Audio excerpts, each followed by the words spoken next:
Hello everyone, welcome back to my channel English with Amnify. So guys, आज से हम लोग अपनी वोकैब की सीरीज स्टार्ट करने वाले हैं। ओके, उसी सीरीज की ये हमारी फर्स्ट वोकैब की जो है वो क्लास रहने वाली है। फाइन, हम क्या करेंगे, हम हर एक वीडियो के लिए एक पर्टिकुलर वर्ड लेंगे। जैसे हमारा आज का वर्ड है, ठीक है, इनकॉम्प्रीहेंसिबल। ठीक है, ये हमारा आज का वर्ड है। हम हर एक वर्ड लेंगे, उस वर्ड का मीनिंग सीखेंगे, उसका सिनोनियम। सिनोनियम का मतलब क्या होता है? इसी वर्ड के जैसे और शब्द। अगर ये वर्ड नहीं बोलना चाहते तो इसकी जगह पे कोई और बोल दो।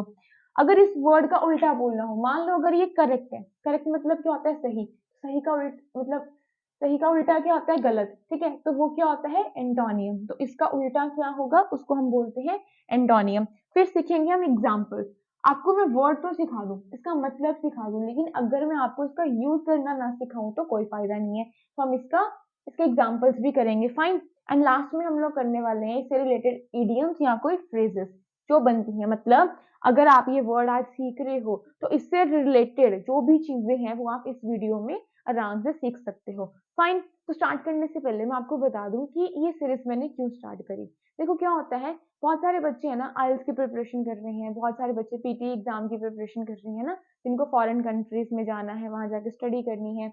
और कुछ बच्चे कॉम्पिटेटिव एग्जामिनेशन की भी प्रिपरेशन कर रहे होते हैं। और कुछ जो नॉर्मल लाइफ के लिए इस इंग्लिश लैंग्वेज को सीख रहे होते हैं। देखो हमारी लैंग्वेज के ना 3 लेवल्स होते हैं, बेसिक, इंटरमीडिएट एंड एडवांस्ड। अब होता क्या है, एक पर्सन सेम चीज बोल रहा है लेकिन उसको बोलने के लिए उसके पास जो शब्द है ना वो बेसिक लेवल के हैं, तो उसको बोलेंगे कि बेसिक स्पीकर है। ठीक है, कुछ थोड़ा उससे ऊपर बोलेगा शब्द को तो उसको बोलेंगे कि इंटरमीडिएट लेवल पे है। लेकिन वही सेम चीज को जब एक एडवांस लेवल का स्पीकर बोलता है, ठीक है, तब अलग से दिखता है कि हाँ, यस, इसकी कमांड एक अच्छे लेवल पे है इंग्लिश पे। ठीक है, तो ये सब कुछ हमारे शब्दों का, हमारे सेंटेंस स्ट्रक्चर का ही खेल होता है। फाइन। तो देखो हम क्या करने वाले हैं आज की क्लास में, हम सीखेंगे इनकॉम्प्रिहेंसिबल का मतलब। नॉर्मली बता दूं मैं, ये एक एडजेक्टिव होता है, इतना डिटेल में आपको जाने की जरूरत नहीं है। ठीक है, बस नॉर्मली आपको पता होना चाहिए कि इनकॉम्प्रिहेंसिबल क्या होता है, एडजेक्टिव होता है।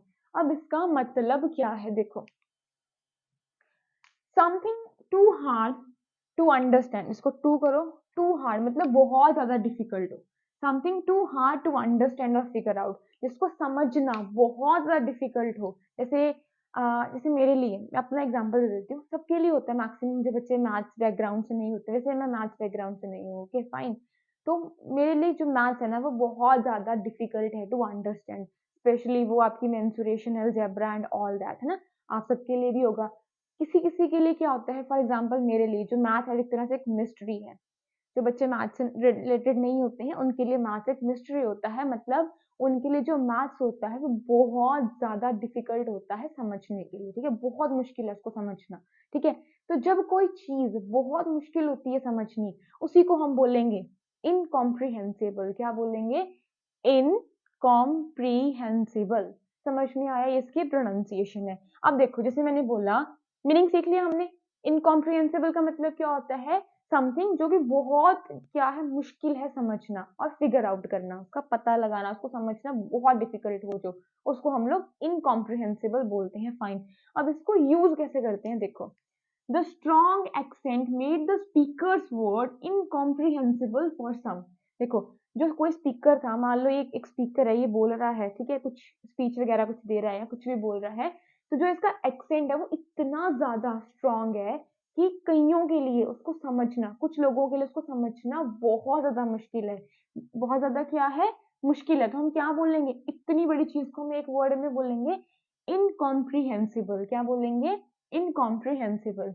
जो स्पीकर का एक्सेंट है वो इतना स्ट्रांग है कि उसने स्पीकर के शब्दों को, मतलब जो स्पीकर बोल रहा है उसके वर्ड्स को बहुत ज्यादा डिफिकल्ट बना दिया समझने के लिए। कुछ लोगों के लिए क्या बना दिया? इनकॉम्प्रिहेंसिबल बना दिया। Fine, good. एक और एग्जांपल लेते हैं, द लीगल पेपर। देखे होंगे ना आपने, लीगल पेपर समझ में नहीं आते हैं हमें, वो सिर्फ जो लॉयर्स होते हैं उनको समझ में आते हैं। हमारे लिए समझने बहुत ज्यादा मुश्किल होते हैं, तो हमारे लिए क्या होते हैं वो? इनकॉम्प्रिहेंसिबल। ठीक है, the legal paper use big words, बड़े बड़े शब्दों का इस्तेमाल करते हैं, making it incomprehensible for regular folks, जो हम लोग हैं, आम लोग हैं। हम लोग लीगल वर्क से रिलेटेड इतना मतलब तो समझ में नहीं आता। क्यों नहीं आता? हमने तो पढ़ाई नहीं की उसमें। है ना, हमारी तो फील्ड ही जिसकी फील्ड होती है वो उसको समझ में आता है। जो लीगल पेपर होते हैं वो इतने बड़े-बड़े शब्दों का इस्तेमाल करते हैं कि जो हम आम लोग हैं, जो हम रेगुलर फॉक्स है ना, हमारे लिए उनको समझना वो बहुत ज़्यादा डिफिकल्ट बना देते हैं। तो क्या बना देते हैं हमारे लिए? इनकॉम्प्रिहेंसिबल। फाइन, ओके, क्या और एग्जांपल करते हैं। द आर्टिस्ट वियर्ड पेंटिंग, एक कोई आर्टिस्ट था, उसने मान लो मैं ना चलो मैंने बना दी, ठीक है, थोड़ा साफ बनाते हैं, रुको just a second, let me try to draw this properly. Okay, देखो, डोंट लाफ, ठीक है, तो ये कुछ, ठीक है, द आर्टिस्ट वियर्ड पेंटिंग, ये बहुत वियर्ड दिख रही होगी, I know, okay, the artist weird painting looked nice, देखने में अच्छी लग रही है, बट वैसे ये इतनी अच्छी नहीं है, I know, but was incomprehensible. देखो, जो आर्टिस्ट ने जो पेंटिंग बनाई थी वो देखने में तो बहुत अच्छी थी, ठीक है, लेकिन वो क्या थी, उसको समझना बहुत डिफिकल्ट था। होता है ना कि ये आर्टिस्ट बहुत ज्यादा बनाते हैं, मतलब जब उसको देखते हैं, देखने में हमें बहुत ज्यादा अच्छी लगती है, बहुत नाइस लगती है, बहुत सुंदर लगती है, ब्यूटीफुल लगती है, सब कुछ लगती है, ठीक है, लेकिन जब हम उसको समझने बैठे कि ये बनाया क्या है, क्या मैसेज दिया जा रहा है, तो वो समझ में नहीं आता, ठीक है। तो क्या एग्जाम्पल में दिया गया है, the artist weird painting looked nice but was incomprehensible, है ना, इनकॉम्प्रिहेंसिबल क्या थी, बहुत ज्यादा डिफिकल्ट थी समझनी। तो आपने क्या सीखा, आपने आज का वर्ड सीखा इनकॉम्प्रिहेंसिबल। इसका मतलब क्या होता है, वो चीज उसको समझना बहुत ज्यादा क्या होता है, मुश्किल होता है। जैसे फिजिक्स के जो लॉज होते हैं, न्यूटन के लॉज होते हैं, कितने कईयों को क्या लगते हैं, बहुत मुश्किल लगते हैं, उनके लिए उनको समझना बहुत मुश्किल होता है, क्या होता है, इनकॉम्प्रिहेंसिबल होता है, ठीक है। अब जैसे देखो, हम लोग इंग्लिश तो समझ लेते हैं कहीं हद तक, लेकिन कहीं और लैंग्वेज की बात, फॉर एग्जांपल चाइनीज या जर्मन लैंग्वेज, कुछ भी लैंग्वेज हो ना, है ना, कुछ भी, तो हम समझ नहीं पाते, हमारे लिए उसको समझना बहुत ज्यादा डिफिकल्ट होता है, हमारे लिए वो क्या होती है, इनकॉम्प्रिहेंसिबल। क्लियर, स्पेलिंग में तोड़ के क्यों बता रही हूँ, ताकि आपको स्पेलिंग्स भी याद हो जाए, ठीक है, जब आप लिखो तो आपको रिकॉल हो जाए। फाइन, तो हमने इसका मीनिंग सीखा, हमने क्या करा, मीनिंग सीख लिया, हमने इसके एग्जाम्पल सीख लिए। अब हम इसके सीखते हैं सिनोनियम्स, एंटोनियम्स एंड इससे रिलेटेड कुछ फ्रेजेस या कुछ idioms. Just give me a second, मैं यहाँ पे आपको नोट डाउन कर देती हूँ। ओके ओके, तो हमने क्या क्या सीखा, अभी हमने इसका मीनिंग सीख लिया और हमने इस वर्ड से रिलेटेड एग्जाम्पल सीख लिए। अब अगर आपको इनकॉम्प्रिहेंसिबल वर्ड का यूज नहीं करना, तब आप इसकी जगह पे और किन वर्ड्स का जो है वो इस्तेमाल कर सकते हो, यूज कर सकते हो, कंफ्यूजिंग, ठीक है, पजलिंग। अगर आपको बोलना ना कि बहुत डिफिकल्ट है समझने के लिए, तो या तो आप बोल सकते हो इनकॉम्प्रिहेंसिबल, या आप बोल सकते हो कंफ्यूजिंग, पजलिंग, अनइंटेलिजिबल, परप्लेक्सिंग और या फिर बैफलिंग, ठीक है। बट अगर आपको बोलना हो कि समझना एकदम आसान है, बहुत इजी है, ठीक है, मतलब इसका उल्टा हो गया ना, ये था कि बहुत मुश्किल है समझना, लेकिन इसका उल्टा क्या होगा, एंटोनियम, मतलब एकदम क्लियर है, समझ, अंडरस्टैंडेबल है, मतलब इसको हम समझ सकते हैं आराम से। इंटेंजिबल है, अनइंटेंजिबल जिसको समझना बहुत मुश्किल है, और इंटेंजिबल जिसको समझना बहुत इजी है, ठीक है, लूसिड, ओके, कॉम्प्रीहेंसिबल, ठीक है।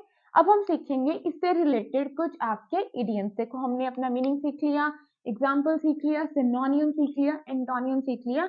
Now we will learn about the phrases and idioms जो आपकी इस वर्ड का मतलब दिखाती हैं, ठीक है। कई बार क्या होता है ना, आपको बहुत एडवांस साउंड करना होता है, तो उसके आप सोचते हो कि नहीं, शब्द का इस्तेमाल ना करके कुछ इडियम्स या कुछ फ्रेजेस को मैं डाल देता हूँ या डाल देती हूँ, ठीक है।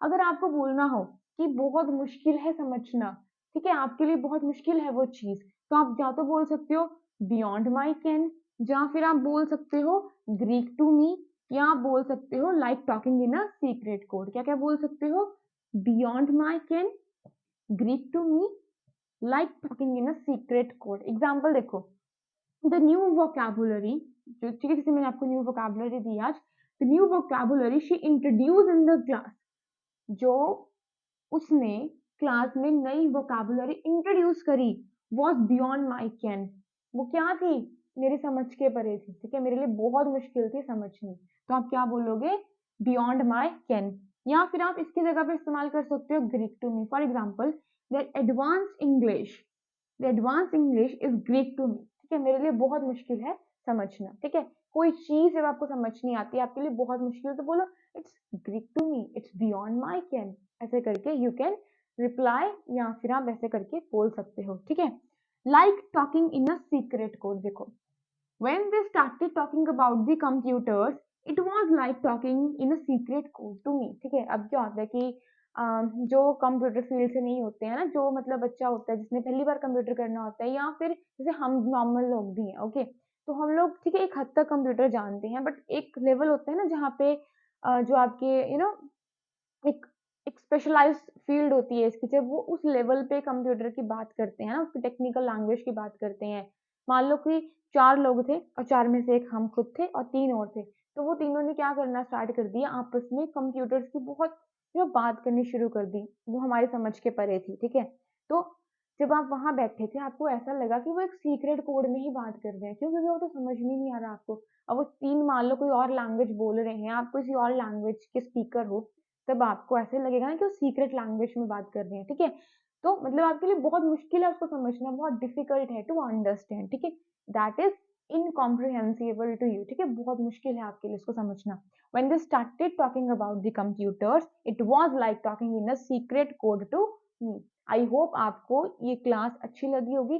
अगर आपको अच्छी लगी है, डू लेट मी नो, ताकि हम इसकी आगे की सीरीज को भी कंटिन्यू कर पाए। आपके पास कोई वर्ड है, कोई टफ वर्ड है, डू लेट मी नो, उस वर्ड पे हम अपनी अगली वीडियो लेके आएंगे, या फिर खुद से I will create video on another word, okay. So thanks for watching, ठीक है। मिलेंगे अब हम अपनी इसी सीरीज में एक नई क्लास के साथ में।